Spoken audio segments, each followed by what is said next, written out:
বাংলাদেশের টি-20 বিশ্বকাপ খেলা এবার আর শুধু ক্রিকেটেই সীমাবদ্ধ নয়, এটা যেন এখন স্পষ্টভাবে রাজনীতি, ক্ষমতা আর প্রভাবের লড়াইয়ে পরিণত হয়েছে। নিরাপত্তা শঙ্কায় ভারতে খেলতে না যাওয়ার সিদ্ধান্তে অনড় বাংলাদেশ। এই সিদ্ধান্তকে শুধু সমর্থনই নয়, পুরোপুরি সম্মান জানিয়েছে পাকিস্তান। পাকিস্তান ক্রিকেট বোর্ড স্পষ্ট ভাষায় বলেছিল, বাংলাদেশের নিরাপত্তা সংক্রান্ত উদ্বেগ যুক্তিসঙ্গত ও ন্যায্য।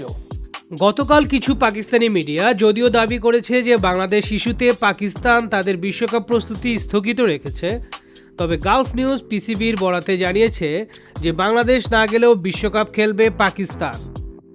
বাংলাদেশ ইস্যুতে ভারত এবং আইসিসি যে নোংরা চাপের খেলায় নেমেছে তা এখন আর গোপন নেই। ভারতের মাটিতে বিশ্বকাপ, কিন্তু পাকিস্তানের ম্যাচ হবে শ্রীলঙ্কায়, কারণ দুদেশের রাজনৈতিক বৈরিতা। বাংলাদেশের সঙ্গেও ভারতের রাজনৈতিক পরিমণ্ডলে এখন আগের মতো সখ্যতা নেই। তার ফলশ্রুতিতেই কিনা মুস্তাফিজকে কিনেও ভারতীয় উগ্রপন্থীদের চাপের মুখে নিরাপত্তা শঙ্কায় তাকে ফেরত পাঠানো হয়। তাই বাংলাদেশেও প্লেয়ারদের নিরাপত্তার ইস্যুতে বিশ্বকাপের ম্যাচ নিরপেক্ষ ভেন্যুতে আয়োজনের আবেদন করে আইসিসিতে। এই ন্যায্য আবেদনেই যেন আতে ঘা লেগে যায় ক্রিকেটের মোড়ল ভারতের।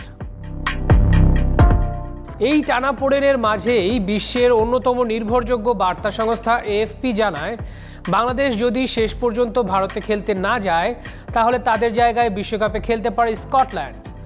আইসিসির সূত্রের বরাতে এই তথ্য দেয় এএফপি। যদি তাই হয় তাহলে আইসিসির অনিয়ম দৃশ্যমান হয়ে যাবে সারা বিশ্বে। তারপর কি করবেন জয় শাহ? কিন্তু এখানেই থেমে থাকেনি ঘটনা।